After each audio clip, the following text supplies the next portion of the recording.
right, back here with Jason Sticker and Andy Goss. And Jason would just complain about how late it is. I'm like, come on, Jason. You're a Navy guy. You're supposed to be up 24/7. You train for endurance activities out there. It's not even midnight yet. In my defense, putting it with you all day is... Okay, point taken. Point taken. Moving on. Oh, sure. Blame us. Moving on. All right. Going to the Pro Division here. We had 4 Pro Division games. The first game was the All Blacks against the Funkmaster Redux. And what is happening to the Funkmasters? Honestly, they're still there. They're missing key players again. They're missing Simon. They're missing Sean Botkins, Nick Mosher today as well too. Big key players missed out there. And honestly, this same roster. The problem is everybody else in the pros gotten better. Yeah, they need to add a couple of players, I guess. And they're the only, unfortunately, I give some bad news here, only team with 0 points out of 22 teams in the DCHL this season out there. You know, I'm not worried about Funkmaster. They've had a couple bad draws. They drew the Punk Buddies week 2. Very good point. And they drew the All Blacks in week 3. Good point. So, I mean, you know, and a pretty tough Blood Red team, too, week 1. Again, I said earlier about tempering expectations. We're only 3 games in the season. As the season progresses, Funk are going to get a couple wins under the belt, and I think they'll be right in that middle tier. If they land as a 6 seed, they're going to be a dangerous team. Key game next week, I believe, if I recall correctly, it's Funkmasters against the Puck University. Big game overall. Who do you think he's rooting for? I have no idea. I have no clue. All I know, really a toss-up. All Blacks do their thing. Two goals for Mike Johnson. Yeah, we're sorry about that, folks. I know we promised you less suds, and we're working on that still. Yeah. Fortunately, we didn't have to look at Suds' man boobs this time. There you go. Okay, so next week it's gonna be Funkmasters. Kind of the first win against Puck University. The All Black, a good win for the All Blacks here, right? Yeah, great win, 5-1. 2 goals for Mike Johnson. Of course, he's the spark for this team. They were never really challenged. It was total domination. Let's be honest here. Jamie Cook had at least a goal in this, if I recall correctly, out there. And the total domination. This is the kind of team, you know, they've gone against the Puck Buddies and played them tough. They've actually won against them, and we're seeing why. We're seeing why this team has the key. They are very. I'll tell you what, guys. If you ever watch a team play how to forecheck correctly, the best forechecking team in the DCHL by far, in my opinion, is the All Blacks. They forecheck the heck out of you. Yes. If you don't play good defense, if you make a mistake, they're on you. They have speed.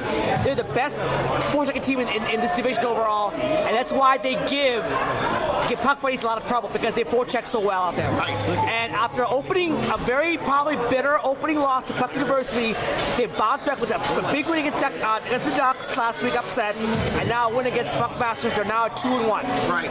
Your thoughts here on this game? No, it was just. I don't think anything more needs to be said. I think they missed Jenna and Ned today. Jordan did a good job. Keep in mind, Jenna's not on their roster. She's only a temporary replacement, FYI. Okay, I was unaware. All right. So, but no, just again, as a goalie, if you face that many shots, you know, a few of them are bound to go in. So. Absolutely. Right. So, good win for the All Blacks. Next game on the schedule. Next game was Blood Red against the Crop Dakotas, and this game got a little feisty. It did, and I warned Blood Red privately. I'm like, guys, I'm telling you right now, don't take DCP lightly. They're a pretty good team out there. And you know what? It was a very good game. Both teams played well, but DCP came out on top. Final score, it was 3-1. 4-2. And I want to talk about the biggest turning point we have ever had. I'm going to bring this something up. A 2-on-none for Blood Red. I think it was Sean Fastman and Phil McAllister. Unbelievable. Absolutely. I'm going. Sorry. Sean passes to Phil. He's right in front of the net.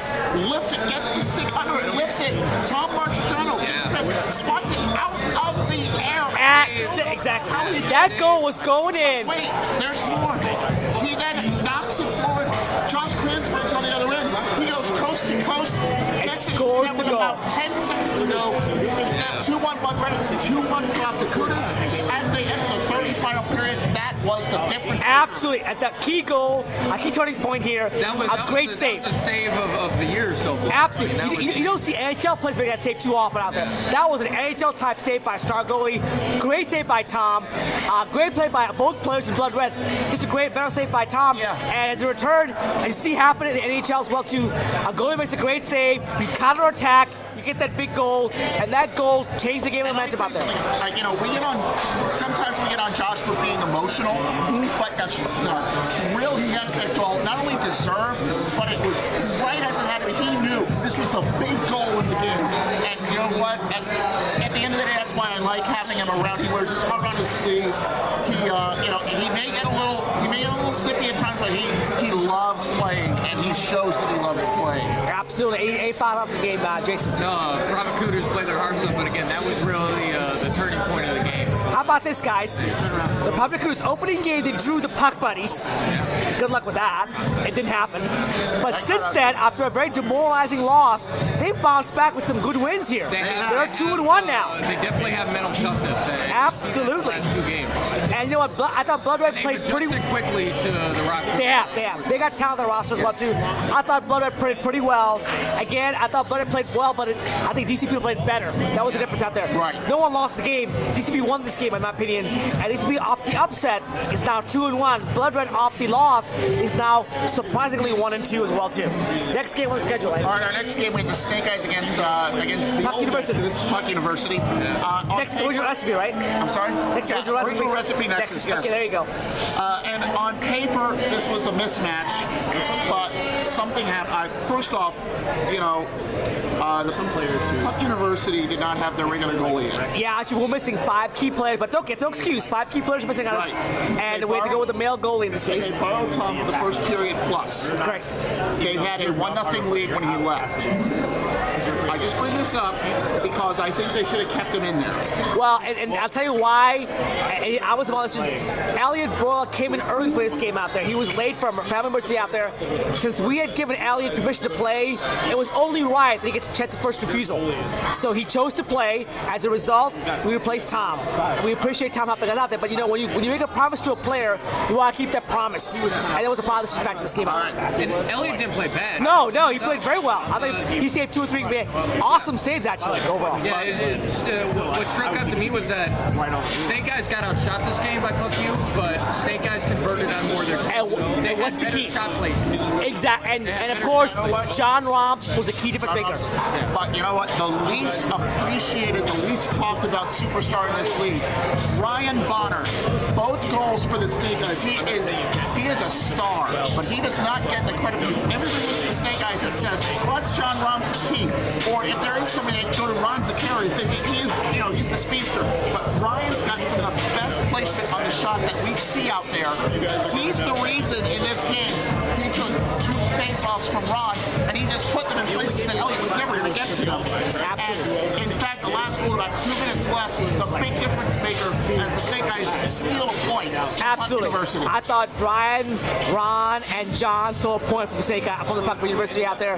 Again, when you're on a bottom, here's what makes Pro so dangerous to me. The bottom team in this division is the Snake Eyes, but they have a top-notch goaltender. And when you go against a hot goaltender, you never ever know. Right. And this is a great example of a goaltender on the bottom team stealing a point from a top team. I think, in my opinion, as well too. And just to let you know, John Romps is not predictable in this sense. And I say this because you go back to the first game he played.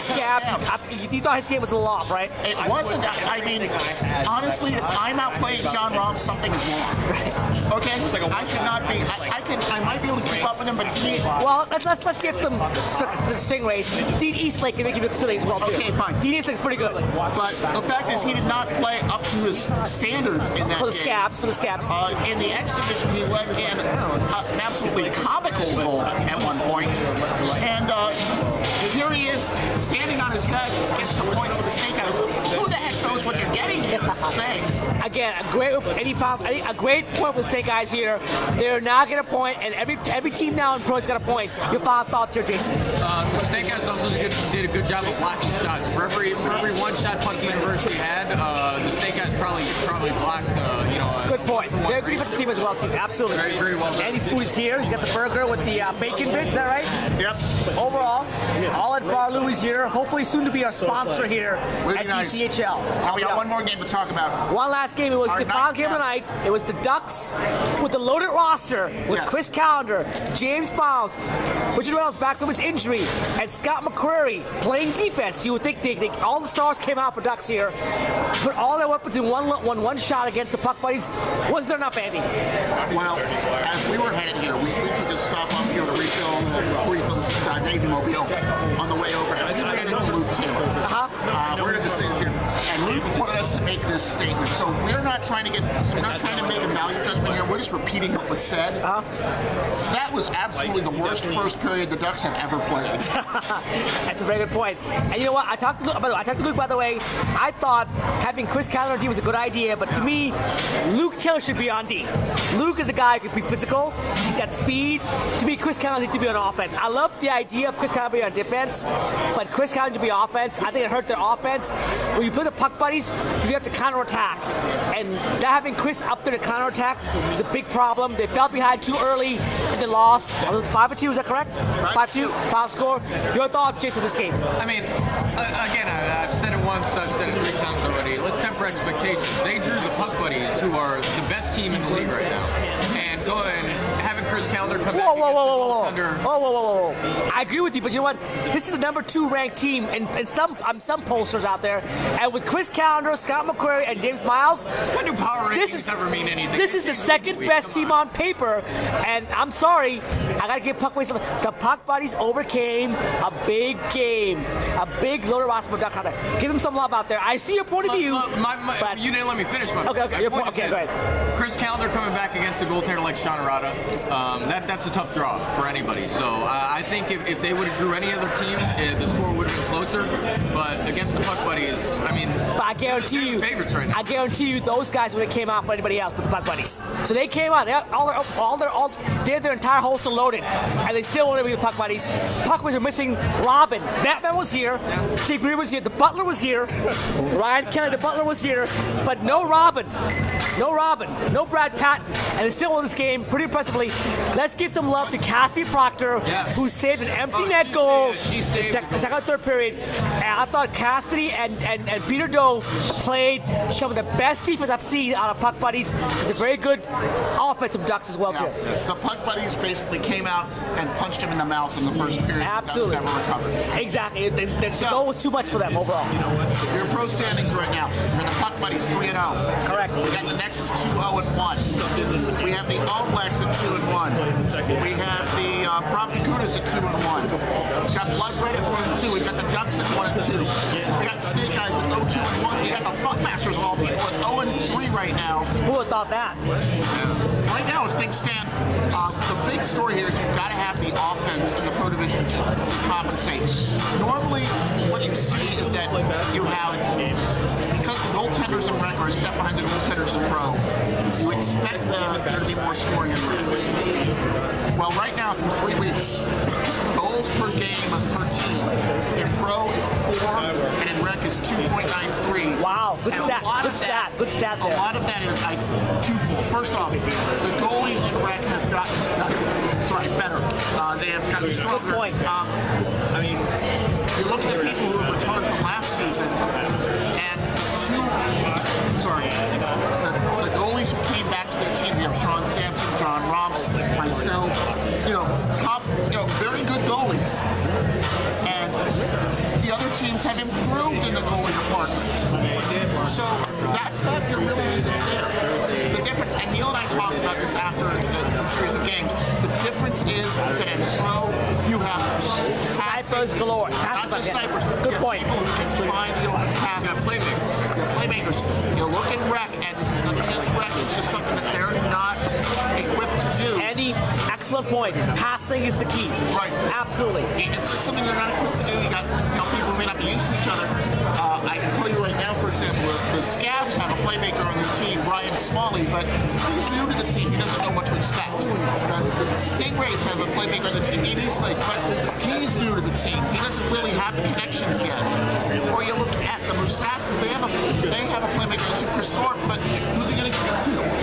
Who's their second player. Well, it's going to be Isaac and Jacob, but they didn't play well today. Gave the credit as well too. Great point though. Yeah. Playmakers are a big difference in pro. It's a passing league with a big rink. It's a passing league. I think so far, give DCP some credit. DCP has now become a passing team. They know how to pass the ball as well too. So great job there as well too. I think every team is going to be okay. Even the Fuckmasters 0-3. They got Keith Ingram. They got Jordan Gold. They got Nick Mosier coming back. They got Sean Botkins. They got enough snipers. Simon Cantor, exactly. Very underrated Simon Cantor. And in the case of Bunks, I think you can argue the worst is behind them as far as rating. I agree. Schedule gets easy for them. Absolutely. I wouldn't be surprised if they rattle off three wins in a row. Absolutely. I think they'll be okay as well too, but a great pro division as well too. One quick point before we get out of here. We're over 50 minutes as well too. Quick, your most surprising team in pro. Quickly. I got to go with Blood Red right now. I would have thought they. At 1 and 2. I thought they'd get smoked by all three of the teams, but they've hung tough. They've been with the opposition, and they've actually stolen a win. Most surprising team, Jason. Punk University. Wow, okay. They're still undefeated, but obviously a tie today as well too. Most disappointing team overall? Gotta be Funks. Who else? What about you? Yeah, I agree. Okay, I would say Fuckmaster as well too, overall. So my most surprising team probably would be, I think, you know what, I'll say it. It's the Puck Buddies. They're 3-0, but how they won those games in dominant fashion. Yes, Jake Ruby's the best player in the league out there by far. You see it out there. Yes, you wonder if they don't have Jake Ruby, how the team is going to look out there. But that doesn't matter. They have Jake Ruby. That's the bottom line. Right. And they are, earlier. Than Jake Ruby though. Yeah, they do. He's in the X division. They do. Zen-Masters had Jake Ruby today, and they didn't pull out the win. So That's a good. Puck Buddies are more than Jake Ruby. Absolutely. But having Jake put you over the top, my personal opinion overall. And right now, even though I said that Puck Buddies will probably, I'll wager against them to be repeating, they clearly are the number one team in the pro division. Right. Up 3 weeks, the one, oh my God. Light up moment is the Puck Buddies are now doing pretty good, but they're still the best team by far in the pro division as well too. Well, they still have to play the All Blacks, and that's going to be as well. And they got Puck University as well too. We'll see how it works out as well too. All right, folks. That's how the league works right now through 3 weeks. It's been exciting. We've got players who are getting used to each other. The teams are starting to gel. You're going to see the level of play go up yet another notch. Absolutely. Next week. Do we have any games for television next week? I don't remember. I don't recall right now, to be honest with you. I believe it's the exhibition game, but I don't recall right now. But we'll take 5 more today. Whatever it is. By the way, I do apologize because we're so busy scoring and getting people in place out there. The it was the 5-minute major and the technical that was supposed to be a feature game. We missed that. We'll get them back in the schedule again. That game too, and then a sub in that. Absolutely. We'll blame it on George Cunin, the goalie from the Untouchables, who was late. As a result, our filmer, in this case, Jason, had to fill in for goal for a while out there. That's what happened overall. But we'll get them back on schedule as well too. Guys, enjoy the great holiday weekend. Absolutely. Folks, great action as well too. I don't have much else to say here. Go to the links right down there. Go watch the Street Sharks against the Musassins. Go watch the Greenback Boogies against L2T. Listen to what we have to say. Hopefully what we say helps you any. From where we are, we can see these things.